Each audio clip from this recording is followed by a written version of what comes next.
RSS देश को बांट देना चाहती है। दलित, पिछड़ों, आदिवासी, माइनॉरिटीज किसी के हित की नहीं सोच। डर लगता है भाजपा को जातिगत जनगणना से। क्यों डर लगता है आप समझ सकते हैं, क्योंकि जातिगत जनगणना होगी तो फिर सामाजिक न्याय का मुद्दा आएगा कि कंगना रनौत जैसी उनका मानसिक संतुलन बिगड़ा हुआ है, भाजपा उनको रेस्ट पर भेजे, गौरक्षक के नाम पर आप मार देते हैं, ये गलत है। चाहे वो हिंदू हो, मुसलमान हो, कोई भी हो, कानून हाथ में लेने का किसी का अधिकार नहीं है। यही तो अफसोस है कि राम रहीम जैसे लोग और जो प्रज्वल रेवन्ना जैसे लोग और ब्रिजभूषण सिंह जैसे लोग जब तक बाहर आते रहेंगे, सुरक्षित घूमते रहेंगे, इस देश की बेटियां सुरक्षित नहीं रह सकती हैं। लेकिन अमेरिका जाकर जब आरएसएस पे हमला बोल रहे हैं तो गिरिराज सिंह का कहना है कि बाहर जाकर जो है भारत को बदनाम कर रहे हैं राहुल गांधी। क्या जब पीएम बोलते थे कि ये हमारा दुर्भाग्य है कि भारत में पैदा हुए, या जो भी भारत के बारे में, भारत के पहले प्रधानमंत्री के बारे में जो उनसे पूर्व हुए लगातार जो बोलती थी, तब भारत का अपमान नहीं था क्या? राहुल जी ने क्या गलत बोला है आरएसएस के बारे में? आरएसएस देश को बांट देना चाहती है। दलित, पिछड़ों, आदिवासी, माइनॉरिटीज किसी के हित की नहीं सोचती है। तो क्या गलत बोला है? बिल्कुल सही बोला है। जब पीएम मोदी जाकर देश का प्रधानमंत्री देश के खिलाफ इतना बोलता था कि आज भारत में हमारे आने से विकास हुआ, यानी इसके पहले भारत में विकास नहीं हुआ था, भारत के प्रधानमंत्री कोई काम के नहीं थे, तो इससे भारत का अपमान है या नहीं, आप ये बताइए।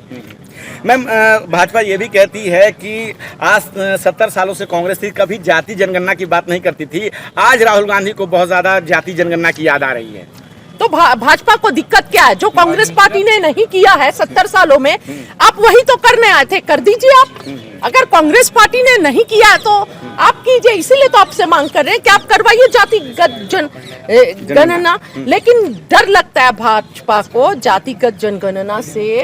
क्यों डर लगता है आप समझ सकते हैं, क्योंकि जातिगत जनगणना होगी तो फिर सामाजिक न्याय का मुद्दा आएगा, और जब सामाजिक न्याय का मुद्दा आएगा तो आपको हक देना पड़ेगा, अधिकार देना पड़ेगा। जो आप नफरत में बांट कर बातें करते हैं उससे काम नहीं चलेगा, और जो समाज को धर्म के नाम पर आप बांट रहे हैं वो सब नहीं चलेगा। लोगों की आंखें खुल जाएंगी और वो अपने अधिकार को मांगेंगे। भारतीय जनता पार्टी की सांसद है कंगना रनौत, कहती है राहुल गांधी को जिनकी जाति की पता नहीं वो क्या जाति जनगणना करवाएंगे। देखिए, कंगना रनौत जैसी उनका मानसिक संतुलन बिगड़ा हुआ है, भाजपा उनको रेस्ट पर भेजे, वो पहले अपना पूरा दिमाग का ट्रीटमेंट करवाएं, उसके बाद से पार्लियामेंट में आकर बैठे।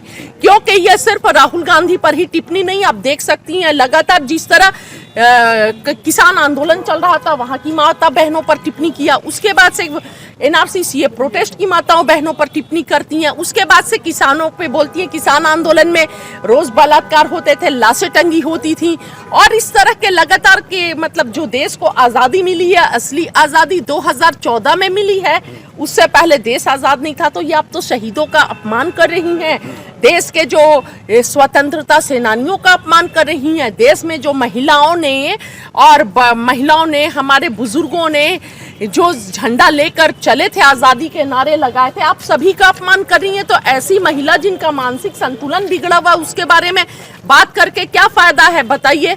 उनको तो पहले अपना किसी अच्छे चिकित्सक से अपना इलाज करवाना चाहिए। मैम, हरियाणा चुनाव है और फिर से मॉब लिंचिंग हुई है, और अभी एक आर्यन मिश्रा नाम के एक लड़के की हत्या हो गई। गौरक्षक जो है उन्हें एक मुस्लिम समझ के मारा, और अनिल कौशिक जिसने ये काम किया उसने कहा कि अगर मेरे हाथों मुसलमान मरता तो मुझे दुख नहीं होता, लेकिन मेरे हाथों ब्राह्मण मारा गया है तो मैं फांसी पे चढ़ने को तैयार हूं। इस बात को सुनकर उनकी माता ने भी दुख व्यक्त किया कि अगर मुसलमान भी होता तो गोली क्यों मारी जाए। जी, यही इनकी असलियत है कि नफरत। गौरक्षक जो हैं पहले ये पूछे कि जो जितनी गौ कंपनियां हैं और एक्सपोर्ट्स हो रहे हैं उसके मालिक कौन हैं, इसका पता लगवाया जाए, और अगर सही में इतने वो सीरियस है इसको बंद करने में, तो पहले उन मालिकों का नाम को पता किया जाए और रोका जाए, ठीक है?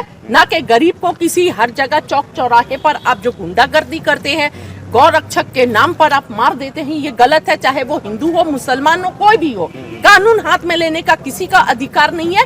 भाजपा सरकार, प्रधानमंत्री मोदी अगर सही में गौरक्षक बंद करना चाहते हैं तो ये जो स्लॉटर हाउस खुले में, और जो बीफ का एक्सपोर्ट करने का देश बहुत बड़ा सबसे बड़ा एक जगह है, यहाँ से एक्सपोर्ट्स होते हैं, तो वो एक्सपोर्टर्स कौन है, किन की कंपनियां हैं, ये सब बंद की जाए ना। अगर बेवकूफ बनाना बंद कीजिए, चुनाव के समय नफरत फैलाना बंद कीजिए। मैं ये बोलना चाहती हूँ, नफरत फैलाने से कुछ नहीं होगा। देश की जनता समझदार है, वो समझ रही है आपका एजेंडा क्या है, आप क्या चाहते हैं, पूरा क्लियर है। आप नफरत फैलाने की हिमाचल में कांग्रेस की सरकार है और वहाँ पर लगातार एक मस्जिद को लेकर के जो विवाद छिड़ा हुआ है, कांग्रेस पार्टी का स्टैंड क्या है इस पर? किसी भी तरह का अन्याय किसी पर भी हो, जुल्म हो, अधिकारों का दमन किया जाए, कांग्रेस पार्टी विरोध में है। कांग्रेस कार्यालय पे आज प्रदर्शन हुआ है, उसमें जो वहाँ लोग आए हुए थे AIMIM के पार्टी के लोग, उनका कहना था कि जो कांग्रेस के राहुल गांधी हैं वो जो मोहब्बत की दुकान चला रहे हैं वो एक झूठी दुकान है। जब शिमला में उनकी सरकार है